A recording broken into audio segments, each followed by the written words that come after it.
The floorboards in the old farmhouse didn't just creak, they groaned under the weight of a secret I wasn't prepared to keep. It was my wedding night, and the air in the small upstairs bedroom smelled of beeswax and unwashed wool. I looked at Eli, my new husband, expecting to see the man who had promised to protect me from the world I'd left behind. Instead, he was staring at the base of the heavy oak door, his face pale in the flickering candlelight. There was a shadow cutting across the sliver of light from the hallway, a dark, motionless shape that didn't move for 10 minutes. It was his mother, Sarah. She wasn't just passing by to go to the kitchen, and she wasn't checking the lanterns. She was standing there, silent and upright, waiting for the sounds of our marriage to begin. I reached for Eli's hand, but it was cold, and for the first time, I realized that I hadn't just married a man. I had married a tradition that didn't believe in walls. I met Eli at a farmer's market 3 miles outside the edge of his community's land. I was an outsider, an English girl with a degree in sociology and a restless heart that thought the Amish way of life looked like peace. He was quiet, with eyes that seemed to hold 1,000 years of history and hands that knew how to build things that lasted. We spent months talking over crates of apples and sacks of flour, our voices low so his elders wouldn't overhear. He told me about the simplicity of his life, the way the community looked after its own, and the deep, unshakable bond of family. I fell in love with the idea of belonging to something bigger than myself. When he asked me to join the church and become his wife, I didn't hesitate to leave my laptop, my car, and my privacy behind. I thought I was trading noise for silence, but I didn't realize that in this world, silence is where the control lives. Eli's mother, Sarah, had been the one to teach me the ways of the house. She was a woman of iron and prayer, her bonnet always perfectly pinned, her expression as unreadable as a closed book. She taught me how to scrub floors until my fingernails bled, and how to cook for 20 men without uttering a word of complaint. I wanted her approval more than I wanted my own breath. I wanted her to see that I could be one of them, that I could be the submissive, godly wife Eli deserved. But as the wedding date drew closer, the way she looked at me started to change. It wasn't just scrutiny, it was a kind of ownership. She would walk into our small cottage while I was dressing, her eyes sweeping over my skin as if she were checking a horse for blemishes. "There are no locks on the doors here," she told me once, her voice flat and final. "A home with locks is a home with secrets, and secrets are the devil's playground." The first real shift happened 3 days before the wedding. I was in the kitchen, kneading bread dough, when Sarah sat down at the wooden table and began to describe the wedding night. I expected a talk about intimacy, or perhaps a modest explanation of what Eli would expect from me. Instead, she spoke about the witness of the first union.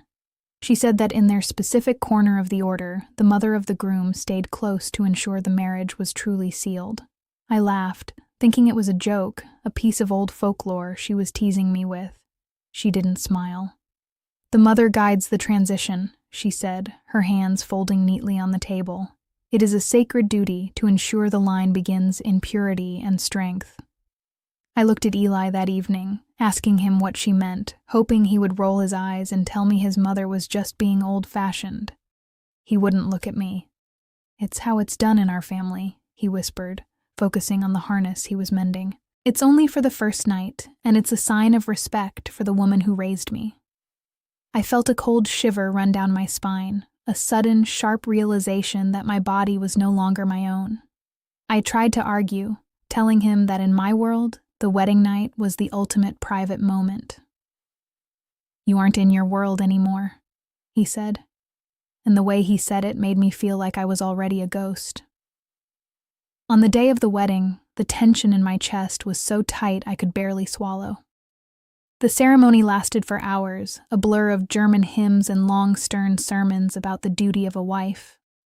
The community gathered around us, hundreds of people in black and blue, their faces blurred by the heat and the smoke of the wood stoves. Everyone was kind, but it was a suffocating kind of kindness, a collective weight that pressed down on my shoulders. After the feast, when the sun had dipped below the horizon and the buggies were rattling away into the dark, Sarah walked us to our door. She didn't say goodnight. She simply stood in the hallway, her back to the stairs, like a sentry guarding a tomb. Inside the room, the silence was louder than the wind outside. I waited for Eli to blow out the candle, to tell me we were alone, to offer me some shred of the privacy I was grieving. But he just sat on the edge of the bed and started unlacing his boots, his movements slow and mechanical. The shadow under the door didn't move. I could hear her breathing, slow, rhythmic, and incredibly close. I stepped toward the door, my heart hammering against my ribs, and reached for the latch. "Don't," Eli said, his voice a sharp warning. "She's just making sure we're okay," he added, but he sounded like he was trying to convince himself more than me. I went to the door anyway and pulled it open just an inch. Sarah was sitting in a straight-backed wooden chair she had moved from the landing.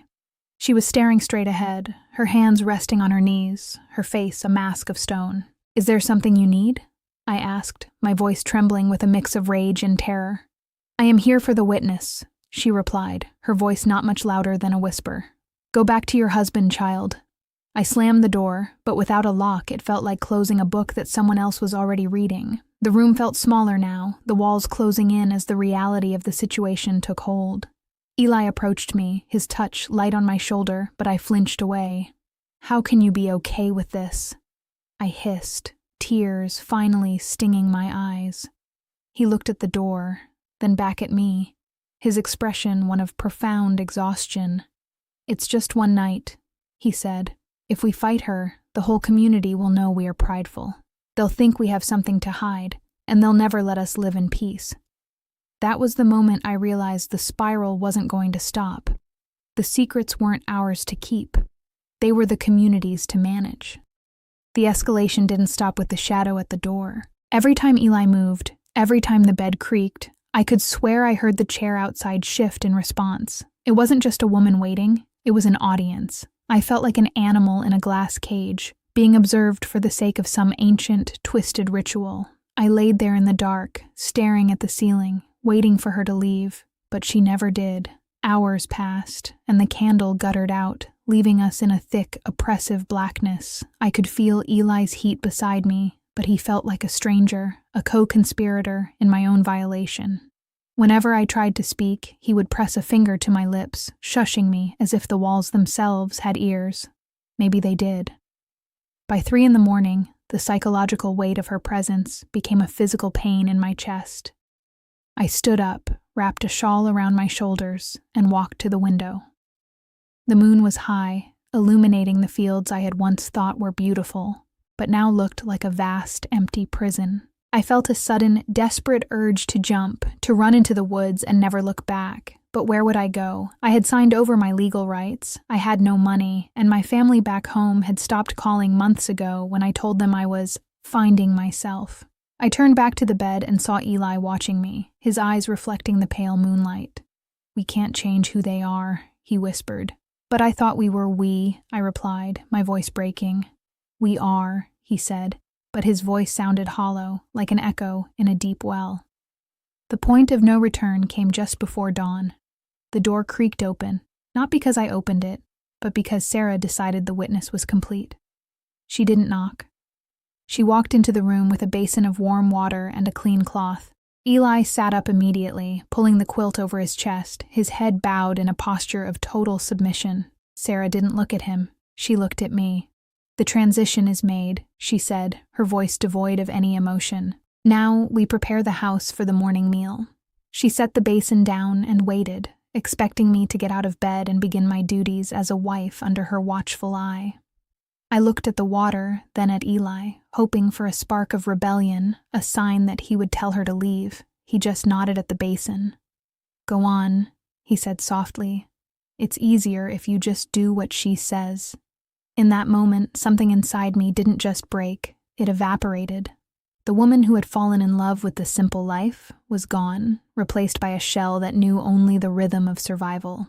I stepped out of bed, my feet hitting the cold floorboards, and began to wash. The fallout was a slow-motion car crash that lasted for years. Every morning for the next decade, I woke up knowing that my life was a shared commodity. There were no more shadows under the door, but there didn't need to be. The mental shadow was permanent. Sarah was in our kitchen every day, directing my hands, critiquing my prayers, and reminding me of my place. Eli became a shadow himself, a man who worked the fields and ate his meals in a silence that felt like a burial. We had children, and the cycle began again. I watched as Sarah took my daughters and began the same process of erosion. wearing down their spirits until they were as smooth and featureless as river stones. I tried to tell them stories of the world outside, of books and music, and the right to be alone, but Sarah was always there, her presence a constant pressure, a silent reminder of the witness. The damage to my relationship with Eli was irreparable. I couldn't look at him without seeing the man who let his mother sit outside our door. I couldn't touch him without feeling the phantom weight of her gaze. We lived together, worked together, and raised a family together, but we were two islands separated by a sea of resentment. The community looked at us and saw a perfect Amish family, a model of stability and faith. Nobody thought it was wrong because, to them, privacy was a form of vanity. They saw my submission as a victory, a soul saved from the chaos of the English world.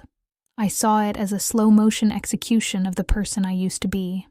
Now, Sarah is gone, buried in the churchyard, under a simple wooden marker. The house is mine now, and Eli is an old man who sits by the fire and stares at the flames. The locks I eventually installed on the doors feel like a joke, a defense against a ghost that has already won. I often sit in that same wooden chair on the landing at night, not because I'm watching anyone, but because I don't know how to be anywhere else. I chose this life because I thought I wanted to belong. I didn't realize that belonging means giving up the right to have a self that belongs only to you.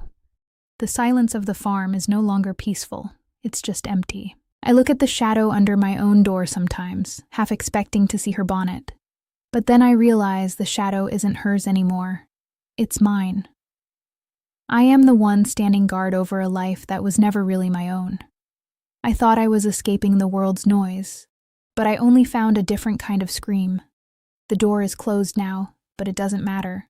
She's still in the room.